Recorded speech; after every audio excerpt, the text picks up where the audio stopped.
October 3rd, 2018. A quiet Wednesday afternoon in Bradford. Sanford Road, a residential street in the Barker End area. The kind of place where neighbours know each other, where children play outside, where nothing much happens. But on this particular autumn day, something was watching. A silver Kia Sedona people carrier, moving slowly through the streets, prowling, circling back, hunting. Inside, at least 6 men. The driver focused, determined. Passengers in the back wearing masks, armed, waiting. At 1:15 p.m., 2 men stood chatting on the pavement. Amar Ikbal, 40 years old, father of 3, and his friend Adnan Ahmed, relaxed, unhurried, completely unaware they were being watched. The Kia rolled past them once, turned around at the end of the road, and came back. What happened next was captured on CCTV, frame by frame, second by second. A deliberate act of violence that would shock even hardened investigators. The engine roared, the vehicle accelerated sharply, and in an instant, 2 lives were torn apart. 1 man would die from catastrophic injuries. The other would survive to tell a story of unthinkable brutality. But this wasn't a random attack. The driver's identity would shock investigators. But the reason he was there, the motive that drove him to risk everything for one savage moment, that would prove even harder to uncover. Welcome to UK True Crime Files. If careful, UK-focused crime reporting matters to you. A quick subscribe helps us cover cases like this with the detail and respect they deserve. Amar Ikbal had recently returned to Bradford from Dubai. Reconnecting with old friends, settling back into familiar rhythms. He was 40 years old, a father of 3. And on that October afternoon, he was doing nothing more dangerous than having a conversation on a street corner. His friend Adnan Ahmed stood beside him, the 2 men chatting casually on Sanford Road, discussing ordinary things. Life, family, nothing remarkable. They'd been talking for about 5 minutes when they decided to cross the road. Neither of them noticed the silver Kia Sedona as it drove past, slowed, then turned around at the junction. What happened next unfolded in seconds. CCTV cameras mounted on a nearby house captured everything. The Kia accelerating hard, engine noise rising, the vehicle swerving deliberately toward the 2 pedestrians. There was no hesitation, no last-second correction. This was intentional. The impact was catastrophic. Iqbal was launched into the air, his body thrown several meters. Witnesses later described seeing a male in mid-air who then hit the ground and kind of bounced. He landed near the roadside, his head striking the pavement or possibly a tree with devastating force. The kind of impact that causes irreversible damage, skull fractures, catastrophic brain injuries. Adnan Ahmed was hit too. Flung aside, shoulder dislocated, terrified, but alive. Within seconds, a routine conversation had become a murder scene. But the attackers weren't finished. The Kia's brakes screeched. The vehicle stopped, then reversed, coming back to where Iqbal lay unconscious and bleeding on the grass verge. Doors flew open, masked figures spilled out. At least one carrying what appeared to be a metal crowbar or baseball bat. A man wearing a patterned balaclava approached Iqbal's motionless body and began striking him repeatedly on the legs, blow after blow, a frenzied assault on a man who was already dying. Witnesses watched in horror, powerless to intervene, frozen by the sheer brutality of what was happening in broad daylight. Then, as quickly as it began, it stopped. The masked figures climbed back into the Kia. The vehicle screamed away from the scene, a black BMW following close behind, the 2 cars moving in convoy. Within minutes, a crowd of nearly 100 people had gathered, emergency services racing to the scene. But for Amar Ikbal, it was already too late. He would die in hospital from his injuries, his family left to grapple with a senseless, savage killing. But the attackers had made one critical mistake. They'd been captured on camera hours earlier in a place they thought was safe. The silver Kia disappeared immediately after the attack, driven to a remote farm location somewhere outside Bradford, where investigators believe it was likely destroyed or stripped for parts. The vehicle was never recovered, which should have made it nearly impossible to identify the attackers. But someone in that group was panicking, because hours before the murder, the Kia had stopped at a petrol station, Whitehall Road, just a few miles from Sanford Road, and the forecourt cameras had captured something crucial: 2 men refueling the vehicle. Faces visible, clear shots, time-stamped footage, the kind of evidence that could unravel everything. And someone realized they'd been recorded. At 11 p.m. that same night, roughly 9 hours after Iqbal's murder, flames erupted at the Whitehall Road petrol station. Arson, deliberate, targeted, an attempt to burn the building down and destroy the CCTV hard drives inside. But the fire failed. The building didn't collapse, the footage wasn't destroyed, and firefighters extinguished the blaze before it could spread to the fuel pumps. The attack had been brutal, but the cover-up was frantic, desperate, and ultimately sloppy. Whoever was behind this wasn't finished yet. The next day, October 4th, 2 youths on a stolen scooter roared up to the same petrol station kiosk. Both wore balaclavas. One carried what appeared to be a firearm. They stormed inside, shouting demands, not for cash, not for cigarettes, but for the CCTV hard drive. The staff member on duty refused. The masked figures threatened, gesticulated with the weapon, but the employee stood firm, wouldn't hand over the equipment. After tense seconds, the attackers fled, leaving behind yet another failed attempt to erase the evidence. Police arrived, secured the scene, and retrieved the crucial footage. That petrol station footage would become the prosecution's most damning evidence. But it would reveal more than just a face. The petrol station footage was crystal clear. 2 men standing beside the silver Kia Sedona, refueling the vehicle hours before it would be used as a weapon. No masks, no hoods. Faces fully visible under the forecourt lights. The taller man, late 30s, dark hair, distinctive features, Muhammad Nisak Khan. The second man, slightly shorter, stockier, Tony Grant, Khan's close associate. Both men had been captured on camera, time-stamped, refueling the murder vehicle, and neither had any idea they'd been recorded. But CCTV was just the beginning. West Yorkshire Police had assembled a team of investigators, methodical, thorough, determined to build an airtight case. They pulled ANPR data, automatic number plate recognition cameras positioned throughout Bradford's road network. The Kia's movements were tracked, minute by minute, street by street, prowling the area around Sanford Road in the hours before the attack, circling, waiting. Cell site data from phone masts confirmed what the cameras showed. Muhammad Khan's mobile phone placing him in the immediate vicinity at the exact time of the murder.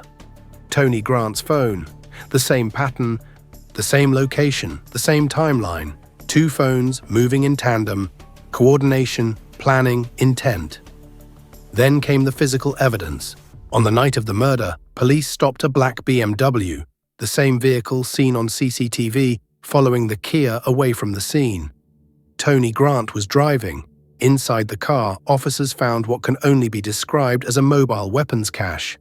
Gloves, a sledgehammer, a baseball bat, multiple knives, skull-pattern balaclavas, the kind witnesses had described seeing at the scene.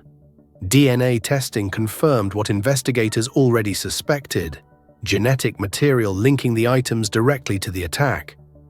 Every piece of evidence reinforced the next.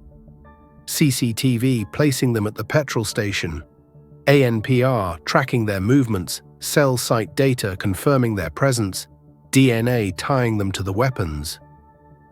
It was the kind of forensic timeline prosecutors dream of, layer upon layer of irrefutable proof. Investigators now had the who and the how, but the why remained elusive. Why would these men risk everything? Risk life sentences, their freedom, their families, to kill Amar Ikbal? What possible reason could justify such calculated public violence? The answer to that question wouldn't come from evidence alone. It would require understanding who Muhammad Nisak Khan really was. And Muhammad Nisak Khan wasn't just any suspect. He was a name that made even seasoned Bradford officers pause. Muhammad Nisak Khan was born into poverty on Bradford's toughest estates, Tong, Barker End, Homewood, neighborhoods where opportunity was scarce and survival often meant choosing sides early. He was known on the streets by another name, King Megie, a moniker that suggested respect, fear, untouchability. His criminal record told the story of a man who'd spent decades perfecting violence and evading consequences. First conviction, 1999, age 21. A daylight robbery. Brutal, reckless. Khan and an accomplice wearing balaclavas, attacking their victim in broad view. Police found Khan's DNA on the discarded balaclava. He was jailed, released, and the pattern was set. Over the next 2 decades, Khan would rack up 51 offenses across more than 10 separate cases. Robbery, firearms possession, perverting the course of justice, assault, a litany of violence and criminality that should have kept him behind bars. But Khan was careful, or perhaps just lucky. He served short sentences, always came back to the streets, always rebuilt his network. 2009 brought a chilling reminder of the world Khan inhabited. His uncle and a nephew were charged with conspiracy to murder him.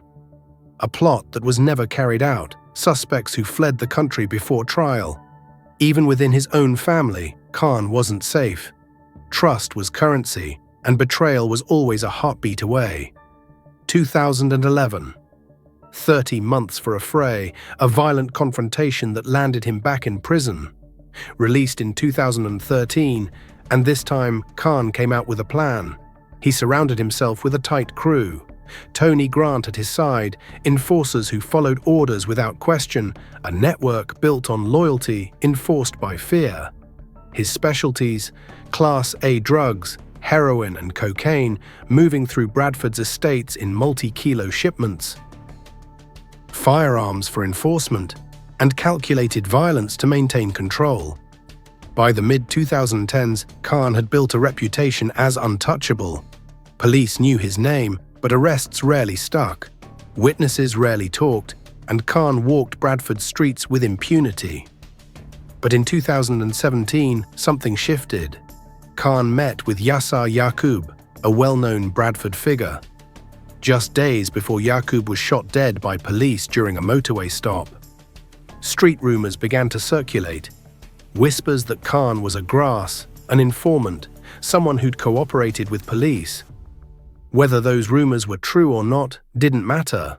In Khan's world, the accusation alone was enough to breed paranoia, suspicion, dangerous uncertainty. By the mid-2010s, Khan had built a reputation as untouchable. But that image was about to be tested. Because his lifestyle screamed wealth, custom vehicles, multiple properties, cash flowing freely. Yet he had no legitimate income, no job, no business that could account for the money. Where was it all coming from? Muhammad Khan's operation wasn't small-time street dealing. It was organized, systematic, and profitable. Multi-kilo shipments of heroin and cocaine moved through Bradford's estates. Supplied by connections in Manchester, distributed through a network Khan controlled with ruthless efficiency. Firearms circulated among his crew, not for show, but for enforcement. Tools to ensure debts were paid, rivals were discouraged, and control was maintained.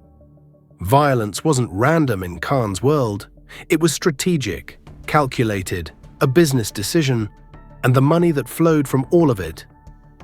The cash generated by thousands of drug deals, week after week, year after year. That money had to go somewhere. Khan lived like a man of means. A custom Porsche Cayenne, registration plate Meg 5S, King Megie's personal chariot, gleaming black, impossible to miss. A 7-bedroom mansion in Leeds. Spacious, expensive, the kind of property that required serious income to maintain. a penthouse apartment in Huddersfield, where his family actually lived, a modern development, secure, comfortable. But here's the problem. None of it was in Khan's name.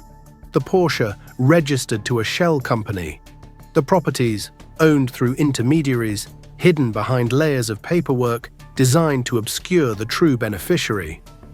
Khan used these assets openly, lived in them, drove them, treated them as his own. But on paper, he owned nothing. This wasn't accident. It was deliberate insulation, a strategy to protect his wealth from seizure if he was ever arrested. And the man who made it all possible, the man who provided the properties, facilitated the arrangements, and gave Khan a veneer of legitimacy, was Mansour Hussain, known as Manny to friends. Hussain was a property developer with an unusual portfolio. He owned dozens of properties across Yorkshire, legitimate businesses, rental income, investments that looked clean on the surface. But Hussain had another side. He had photographs with celebrities, Beyoncé, Simon Cowell, Meghan Markle. Pictures that suggested wealth, success, connections in high places. And he had a long-standing relationship with Muhammad Khan. Hussain provided Khan with rent-free properties for years. The Leeds mansion, the Huddersfield penthouse, places where Khan could live without creating a paper trail linking him to ownership. In return, investigators would later conclude that Hussain was laundering the proceeds of Khan's drug empire through his property portfolio. The empire wasn't built alone. It relied on a network that stretched far beyond Bradford streets. Hussain would eventually pay a heavy price for his involvement. In 2020, he became the subject of one of the UK's first major unexplained wealth orders, a legal mechanism designed to target assets that cannot be explained by legitimate income. Hussain couldn't explain where the money came from, and rather than fight the order in court, he surrendered. £10 million in assets, 45 properties, £583,000 in cash, land holdings across the region, all of it handed over to the National Crime Agency. Khan's empire wasn't just drugs and violence, it was property, hidden wealth, a carefully constructed system designed to outlast arrests, trials, and sentences. But in October 2018, all that carefully constructed insulation would mean nothing. Bradford Crown Court, 2019. The trial of Muhammad Nisak Khan and his co-defendants began under extraordinary security measures, heightened precautions, armed officers, an atmosphere of tension that reflected the seriousness of what was at stake. Khan's profile in Bradford was well known, and there had been pressure from some quarters to move the trial elsewhere, concerns about local influence, potential intimidation, fears that a fair trial might be impossible in his own city. Judge Jonathan Durham Hall refused. The trial would proceed in Bradford, and in a moment that would later prove significant, the judge would tell Khan directly, "I had never heard of you." A deliberate puncturing of the myth, King Megie, the untouchable street legend, unknown to the man who would ultimately decide his fate. The trial lasted 5 weeks. Prosecutor Peter Molson, KC, laid out the evidence methodically, piece by piece, witness by witness, building a case that left little room for doubt. The CCTV footage from the petrol station. Khan and Grant refueling the Kia hours before the attack. Faces clear, time-stamped, irrefutable. Eyewitness testimony. People who'd watched in horror as the Kia accelerated deliberately toward Iqbal and Ahmed, as masked figures emerged with weapons, as a man lay dying on the pavement. One witness, Foizia Iqbal, Amar's sister, described seeing the crowbar assault, blow after blow delivered to her brother's unconscious body. Her testimony devastated the courtroom. The forensic evidence from the BMW, gloves, sledgehammer, baseball bat, knives, balaclavas, DNA links confirmed, a mobile arsenal that spoke to premeditation and intent, phone records, ANPR data, cell site evidence, a digital timeline that placed Khan and Grant at the scene, coordinating movements, acting in concert. Every strand of evidence reinforced the next, and then came the victim impact statements. Amar Ikbal's mother spoke of her grief, calling the killers animals with no mercy or humanity, words that captured the raw anguish of a family destroyed by violence. Iqbal's widow delivered her own statement, and the judge would later note that her words had moved him deeply. A mother left to raise 3 children alone, a family shattered by one brutal act. The defense case was simple. Khan claimed it was a tragic accident. No intent to kill, no premeditation. Just a terrible mistake, a moment of lost control. None of the defendants chose to testify, a decision that meant the jury would never hear their version of events directly, never have the chance to question them, to weigh their words against the evidence. The evidence was overwhelming. But would the jury see through Khan's accident defense? Would they believe that a vehicle prowling residential streets, accelerating hard toward 2 pedestrians, stopping to allow a masked assault with a crowbar, could be anything other than deliberate murder? The deliberations took days, and on May 1, 2019, the verdicts came down. Muhammad Nisak Khan, guilty of murder, guilty of attempted murder in relation to Adnan Ahmed, guilty on 2 counts of conspiracy to pervert the course of justice, the arson attack, the armed robbery attempt at the petrol station. Tony Grant, guilty of murder, guilty of the conspiracy charges. Salman Ismail, a 3rd defendant involved in the cover-up attempts, guilty of conspiracy to pervert the course of justice, guilty of arson. The jury had seen through the accident defense, had weighed the evidence and concluded what the prosecution had argued from the beginning. This was deliberate, premeditated murder, carried out in broad daylight, followed by desperate attempts to destroy evidence. Judge Jonathan Durham Hall made his views clear at sentencing. He described Khan as the ringleader who commanded obedience, a man whose authority over his crew was absolute, whose word was law within his criminal network. The attack itself, ruthless and barbaric, planned violence executed without hesitation, without mercy. But the judge acknowledged something else. The motive for the killing remained somewhat clouded. Despite weeks of evidence, despite testimony and forensic timelines, the exact reason Khan had targeted Amar Ikbal was never fully established in court. Was it a turf dispute? A debt unpaid? Paranoia stemming from the grass accusations that had followed the Yasser Yaqub incident? The court heard theories, speculation, but no definitive answer emerged. What was clear? Khan had made a decision, given an order, and carried it out with brutal efficiency, and now he would pay the price. Muhammad Nisak Khan, life imprisonment, with a minimum term of 26 years before he could even be considered for parole. At his earliest release, he would be in his late 60s, an old man, his empire long gone, his influence erased. Tony Grant, life imprisonment, minimum term of 17 years. Salman Ismail, 17 years for his role in the cover-up. The sentences were severe, a reflection of the violence, the premeditation, the utter disregard for human life. But Khan wasn't finished fighting. In 2021, his legal team appealed, arguing the sentence was excessive, that the minimum term should be reduced. The case went to the Court of Appeal in London. 3 judges reviewed the evidence, the sentencing remarks, the legal arguments. Their decision, Khan's murder conviction stood. His 26-year minimum term was upheld in full.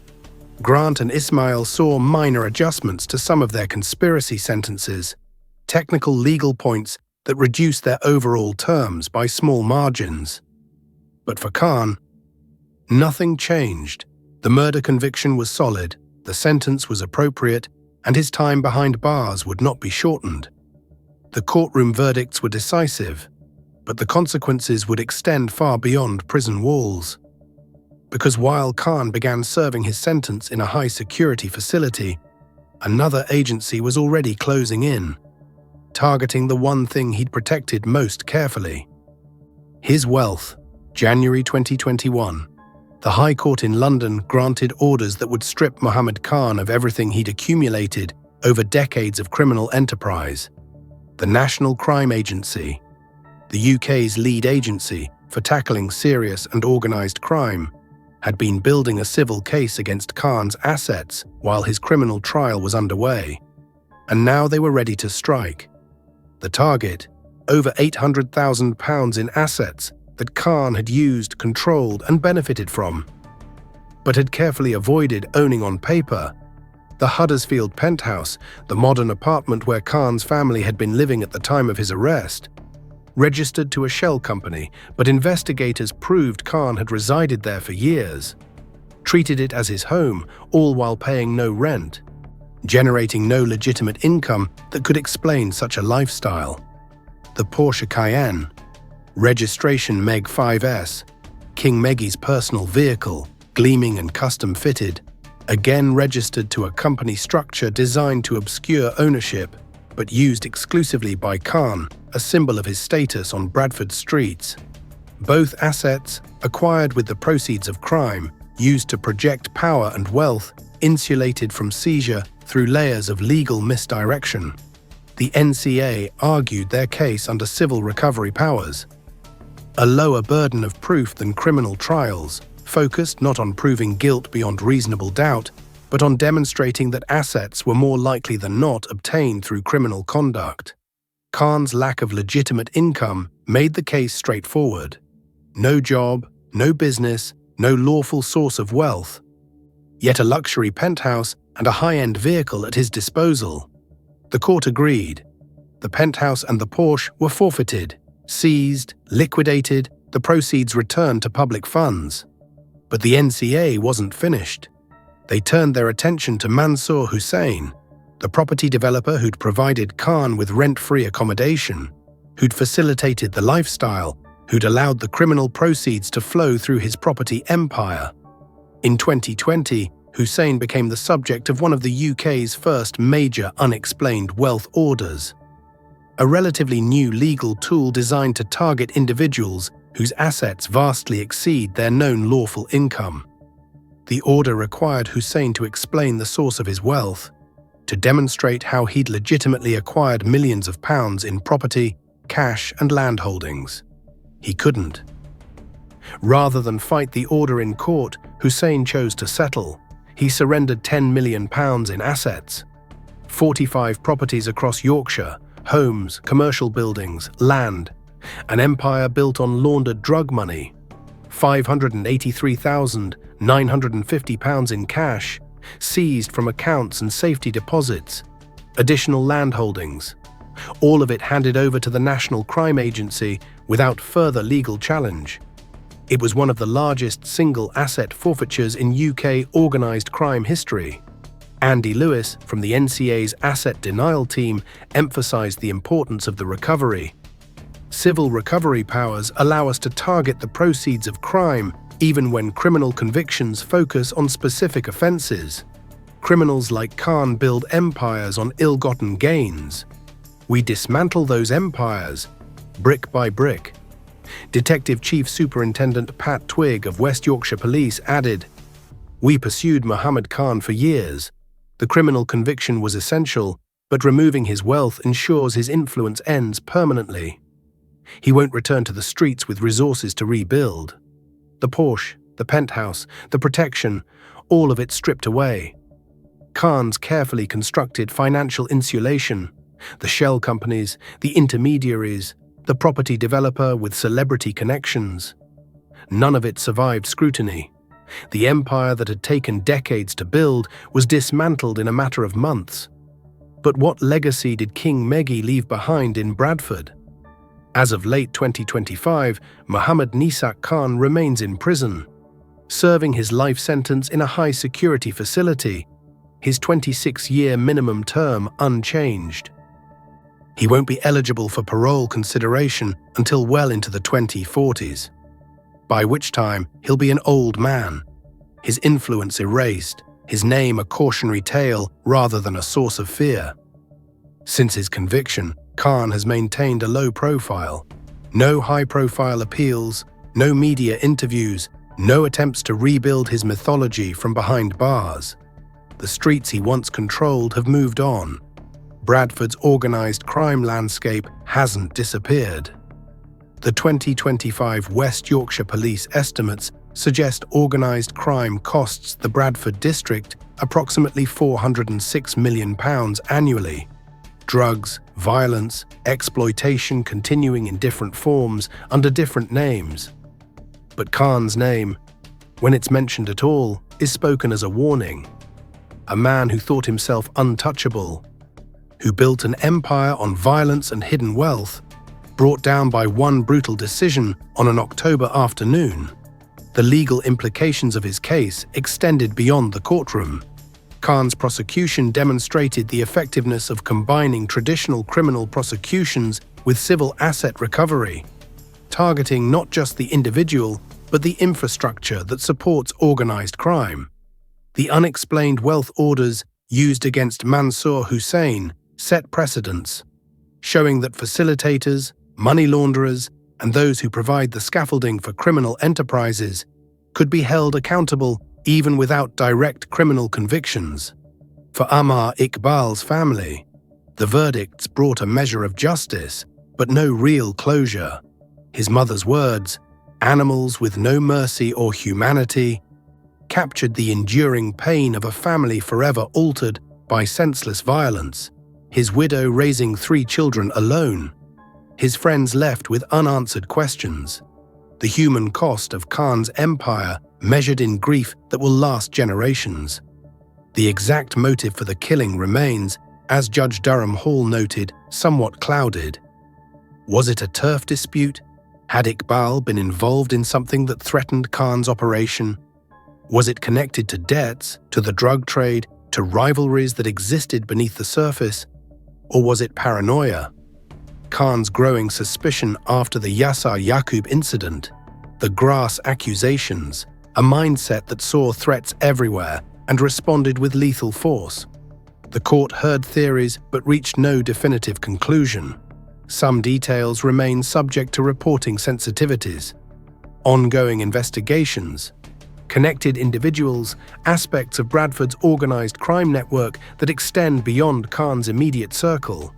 What's clear is this: Muhammad Nisak Khan built an empire on fear, violence, and hidden money.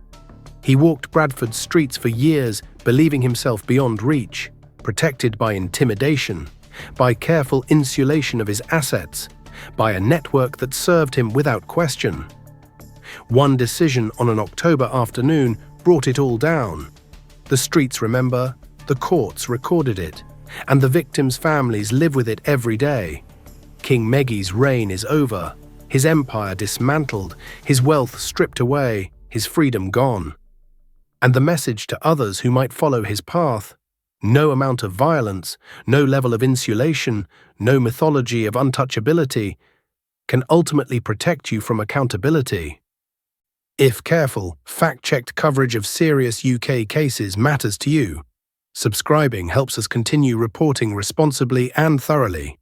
For those with respectful perspectives on Bradford's past or insight into how communities recover from organised crime, the comments are open below.